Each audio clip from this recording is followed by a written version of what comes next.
박수영 형사는 용인에서 발생한 끔찍한 사건을 맡았다. 사건 현장에 도착한 그녀는 한적한 마을의 외딴 집에서 발견된 피해자의 시신을 보고 충격을 금치 못했다. 피해자는 30대 초반의 여성이었고 집안은 어수선하게 뒤집어져 있었다. 시신은 심하게 훼손되었고 범인은 피해자의 집에서 매우 정교한 방식으로 범행을 저지른 흔적을 남겼다. 경찰은 곧바로 수사를 시작했지만 사건이 진행될수록 범행의 이유와 배경에 대한 의문은 더 커졌다. 그날 밤 박수영은 동료 형사 이하늘과 함께 사건 현장을 다시 점검했다. 그러나 아무리 봐도 사건의 동기와 범행의 방식을 알 수 없었다. 사건을 맡은 형사로서 박수영은 이 사건이 단순한 범죄가 아니라 범죄, 심리학적으로 분석이 필요한 복잡한 사건임을 직감했다. 그녀는 김정훈 범죄 심리학자와의 상담을 요청하기로 결심했다. 김정훈은 유명한 범죄 심리학자로 박수영과의 협력이 이번 사건을 풀어가는 열쇠가 될 것이라고 생각했다. 두 사람은 경찰서에서 만나 사건에 대한 초기 정보를 공유했다. 박수영은 김정훈에게 사건의 주요 특징과 피해자의 상태를 설명했다. 김정훈은 잠시 침묵을 지키며 사건의 전개를 분석했다. 그의 눈빛은 여느 때와 달리 진지했고 사건을 풀기 위한 실마리를 찾으려는 열망이 보였다. 이 사건은 단순한 범죄가 아닙니다. 범인의 행동은 일종의 패턴을 따르고 있습니다. 단지 그것을 알아내는 게 문제죠. 김정훈은 말했다. 박수영은 그의 말을 듣고 고개를 끄덕이며 이번 사건이 자신이 맡아온 그 어떤 사건보다도 복잡하고 심오한 사건이 될 것임을 예감했다. 이 장면에서 구독과 좋아요를 누르면 다음 장에서 더 놀라운 일이 벌어집니다. 박수영과 김정훈은 사건을 더 깊이 파고들기 위해 피해자의 주변 사람들을 조사하기 시작했다. 피해자의 집을 조사한 결과 피해자가 최근 몇 주 동안 자주 혼자 영화를 보고 이상한 메모를 작성한 흔적을 발견했다. 메모에는 생존 본능과 인간의 약점이라는 단어가 반복적으로 적혀 있었다. 박수영은 이 메모가 무엇을 의미하는지 곰곰이 생각했다. 왜 피해자가 이런 단어들을 메모해 놓았을까? 이날 밤 박수영은 한 가지 중요한 발견을 했다. 피해자의 마지막 영화를 본 기록이 남아 있었다. 영화의 제목은 디스토피아 재난이 일어나고 사람들 간의 갈등과 생존 본능이 그려진 영화였다. 박수영은 김정훈에게 이 영화를 봤다는 사실을 전했다. 김정훈은 잠시 고개를 숙이다가 말했다. 이 영화가 이번 사건과 연관이 있을 수 있습니다. 범인은 이 영화의 등장인물들과 비슷한 방식으로 행동하고 있을 가능성이 높습니다. 생존 본능, 인간의 약점. 이런 요소들이 이 사건에서 중요한 실마리가 될 수 있습니다. 그날 밤 박수영은 자신이 맡은 사건이 단순한 범죄를 넘어서는 것 같다는 생각을 떨칠 수 없었다. 범인은 왜 디스토피아라는 영화를 선택했을까? 영화 속 인물들의 생존 본능이 범죄에 어떤 영향을 미쳤을까? 박수영은 사건의 실마리를 찾기 위해 더 많은 자료를 조사해야 한다는 결심을 했다. 다음 날 박수영은 김정훈과 함께 영화 디스토피아를 보기로 했다. 두 사람은 사건의 범인이 영화에서 무엇을 보고 어떻게 행동했을지 분석하기 시작했다. 영화 속 등장인물들의 행동 패턴을 분석하는 동안 박수영은 점점 더 이상한 기운을 느꼈다. 영화의 내용이 점점 더 현실과 겹쳐지기 시작한 것이다. 영화를 본 뒤 박수영과 김정훈은 영화 속 등장인물들이 범행을 저지른 이유와 방식에 대해 토론을 이어갔다. 영화 디스토피아에서는 주인공들이 극한의 상황에서 살아남기 위해 도덕적 규범을 무시하고 점차 폭력적인 행동을 보였다. 박수영은 그들이 범인과 어떤 연결고리가 있을지에 대해 집중하기 시작했다. 범인은 단순히 범죄를 저지른 것이 아니라 영화를 보고 그것을 현실로 옮기려 했을 수도 있습니다. 생존 본능이 강하게 작용한 범죄일 가능성이 높아요. 김정훈이 말했다. 그는 영화에서 등장인물들이 사람들의 약점을 이용해 생존해 나가는 방식에 대해 상세히 설명했다. 박수영은 김정훈의 말에 깊은 인상을 받았다. 범인이 영화의 주제와 매우 유사한 방식으로 범행을 계획했을 수 있다는 점에서 큰 충격을 받았다. 그 후 두 사람은 사건을 해결하기 위해 추가 조사를 시작했다. 피해자의 가족과 친구들, 그리고 최근에 알게 된 사람들을 모두 조사하기로 했다. 조사 중 박수영은 피해자의 가까운 친구인 정유정과 연락을 취했다. 유정은 피해자와 최근에 연락을 자주 했다는 사실을 밝혔고, 마지막으로 나눈 대화에서 피해자가 이 영화가 나를 위험하게 만들 것 같아라고 말했다는 증언을 했다. 이 말은 박수영의 마음에 큰 의문을 남겼다. 피해자는 영화 디스토피아와 어떤 연관이 있었던 것일까? 그리고 왜 그것이 그녀의 죽음과 관련이 있을까? 박수영은 정유정에게서 얻은 단서를 바탕으로 영화에 대한 더 많은 정보를 찾기 시작했다. 점차 범인의 행동이 영화 속 등장인물들과 일치하는 패턴을 보이고 있었다. 범인이 피해자에게 어떤 메시지를 전달하려 했을까? 그것을 풀어낼 실마리가 무엇일지 박수영은 그 답을 찾기 위한 긴 여정을 계속해야 했다. 박수영은 영화 디스토피아의 내용과 사건의 연관성을 찾기 위해 밤새 영화를 다시 분석했다. 영화 속에서 등장인물들은 극한 상황 속에서 서로를 배신하고 점차 인간성을 잃어간다. 그들은 생존을 위해 어떠한 수단도 마다하지 않으며 결국에는 범죄와 폭력에 물든다. 영화의 주제와 그들의 행동 방식이 범인과 어떤 식으로 연결될 수 있을지 고민했다. 범인이 피해자에게 보낸 메시지는 무엇일까요?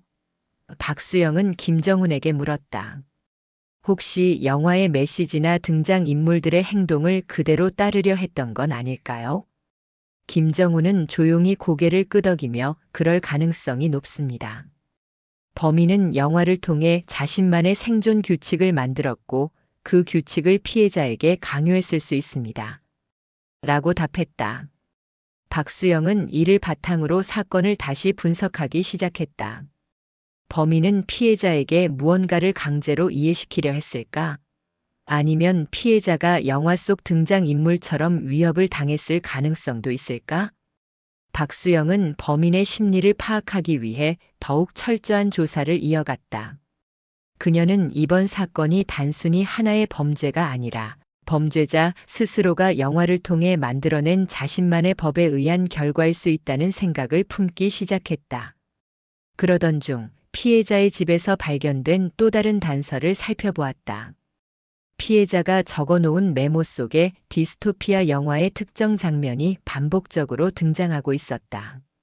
이 장면은 주인공이 극한 상황 속에서 서로를 속이고 최후에는 자신만의 규칙에 따라 인간성을 버리기로 결심하는 장면이었다. 이 메모가 범인의 행동을 예고하고 있었던 것일까? 박수영은 이 단서를 통해 범인에 대한 새로운 접근을 시도했다. 그녀는 사건이 영화와 너무도 밀접하게 연결되어 있다는 사실을 바탕으로 범인의 다음 행동을 예측하려고 했다. 범인은 피해자를 선택한 이유와 그가 계속해서 영화 속 이야기를 자신만의 방식으로 현실에 옮기려 한 이유를 풀어내야 했다. 박수영은 사건을 해결하기 위해 한 가지 중요한 단서를 발견했다. 피해자의 메모 중에는 범인이 영화 속에서 얻은 것처럼 보이는 교훈들이 나열되어 있었다. 생존을 위한 배신, 신뢰는 위험하다. 그리고 규칙을 따르지 않는 자는 죽는다. 이 단서들은 범인이 범행을 저지른 이유를 이해하는데 중요한 실마리가 될 수 있었다. 박수영은 이 메모를 들여다보며 범인의 행동이 단순한 폭력의 연대기를 넘어서 일종의 신념과 규칙에 의해 이루어졌음을 깨달았다. 범인은 영화 속 주인공처럼 생존 본능이 가장 중요한 것이라고 생각한 것 같아요. 피해자에게도 그런 신념을 강요했을 수도 있습니다. 김정훈이 말했다. 박수영은 김정훈의 말을 되새기며 범인이 사건을 계획할 때 영화의 주인공들이 보여준 생존을 위한 규칙을 어떻게 적용했는지 파악하려 했다. 범인은 피해자에게 무엇을 강요하고 무엇을 바랐을까? 그녀는 점점 범인의 심리와 사고방식을 더 명확하게 이해할 수 있을 것 같았다. 범인의 목표는 단순히 피해자를 죽이는 것이 아니라 자신만의 규칙을 강요하는 것이었다. 이 새로운 실마리는 박수영을 더욱 사건에 몰입하게 만들었다.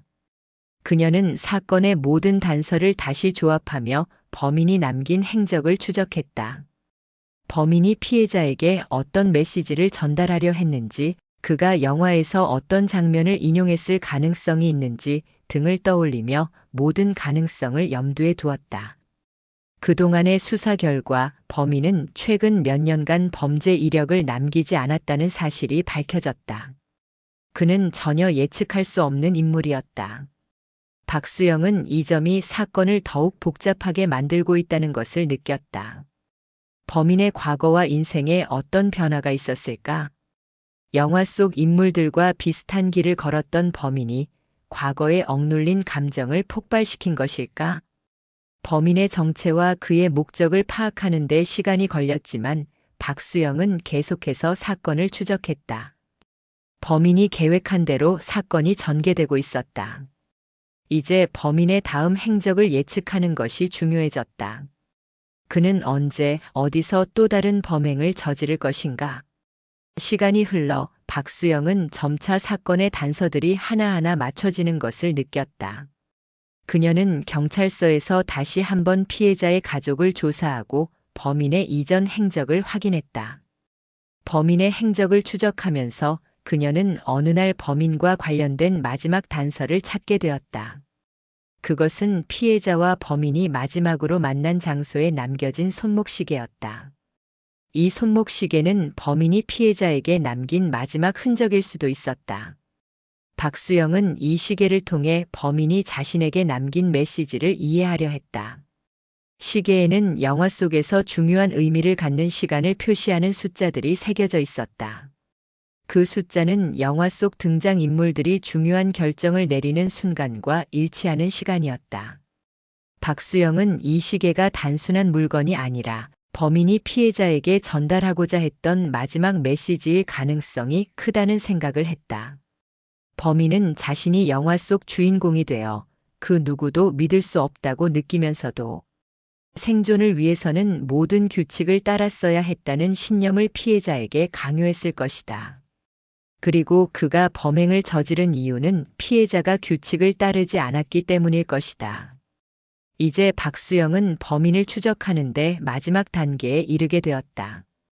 그녀는 경찰에게 범인이 지금 어디에 있을지, 어떤 패턴을 보일지에 대한 예측을 전했다. 경찰은 이 정보를 바탕으로 범인을 찾아내기 위한 작전을 세웠다. 그 작전이 성공한다면 범인은 영화에서 보여준 것처럼 자신만의 규칙에 의해 결국 모든 것을 놓고 도망칠 것이다. 박수영은 마지막 순간까지 범인과의 대결을 준비했다. 이 장면에서 구독과 좋아요를 누르면 다음 장에서 더 놀라운 일이 벌어집니다. 박수영은 범인을 추적하기 위해 경찰과 함께 여러 차례 작전을 펼쳤다. 그동안 수집한 단서들을 바탕으로 범인의 행적을 좁혀나갔지만 그가 언제든지 도망칠 준비를 하고 있다는 것을 알았다. 범인은 자신이 만든 규칙을 따르며 모든 상황을 자신에게 유리하게 조종하려 했다. 박수영은 그를 잡기 위한 단 하나의 기회를 놓치지 않겠다고 결심했다. 작전은 드디어 결실을 맺었다. 범인은 예상치 못한 장소에서 발견되었고 경찰은 그를 체포할 수 있었다. 범인은 자신이 영화에서 보았던 주인공처럼 마지막 순간까지 생존을 위한 규칙을 고수하며 범행을 저지른 것으로 드러났다. 범인은 자백을 하였고 그의 범행 동기는 영화에서 본 디스토피아의 내용을 현실로 옮기려 했던 것이었다. 범인을 체포한 후 박수영은 그가 남긴 모든 단서를 되새기며 사건을 마무리했다. 범인은 영화에서 얻은 신념과 교훈을 현실에서 실행하려 했고 그로 인해 범죄를 저지른 것이었다. 하지만 결국 영화의 규칙과 현실은 결코 맞아떨어지지 않았고 그는 자신의 끝을 맞이하게 되었다. 박수영은 범인을 체포한 후 자신이 그동안 겪은 사건들을 되돌아보며 범죄 심리에 대해 더 깊은 이해를 가지게 되었다. 그녀는 김정훈과 함께 사건을 마무리하면서 범인의 심리가 얼마나 복잡하고 영화와 현실이 어떻게 연결될 수 있는지를 다시 한번 깨달았다. 이 사건을 통해 박수영은 범죄의 심리를 이해하는데 한 걸음 더 나아갔고 자신이 맡은 앞으로의 사건들에 대한 준비가 더 철저해질 것임을 느꼈다. 박수영은 사건을 해결한 후 김정훈과 함께 사건에 대한 심도 깊은 논의를 이어갔다. 이번 사건은 단순한 범죄가 아니라 영화 속에서 보던 이야기가 현실로 옮겨진 사례였다는 점에서 큰 의미를 지닌 사건이었다. 김정훈은 영화에서 얻은 교훈과 규칙이 현실에 어떻게 영향을 미쳤는지 잘 보여준 사건이었다. 고 말했다. 박수영은 그의 말을 되새기며 범죄 심리학의 중요성을 다시 한번 느꼈다. 이 사건을 통해 범죄가 단순히 물리적인 행동뿐만 아니라 심리적인 요소가 중요하다는 것을 다시 깨달았어요. 범인은 영화 속 규칙에 따라 모든 행동을 했다고 생각했겠지만 결국 그 규칙은 그를 파멸로 이끌었죠. 김정훈은 고개를 끄덕이며 범죄는 영화 속 이야기를 현실로 만든 위험한 행동이었습니다. 하지만 그만큼 현실의 범죄도 이렇게 심리적으로 이해할 필요가 있다는 것을 알려주는 중요한 사건이었죠. 박수영은 이 사건을 통해 범죄 심리와 수사 기법에 대한 깊은 통찰을 얻었고 앞으로의 사건들을 다룰 때 더 많은 준비와 분석이 필요하다는 것을 깨달았다. 그녀는 이제 범죄자들의 심리를 이해하고 사건을 더 잘 풀어나갈 자신감을 가지게 되었다. 그리고 그녀는 김정훈과 함께 또 다른 사건을 맡을 준비가 되어 있었다.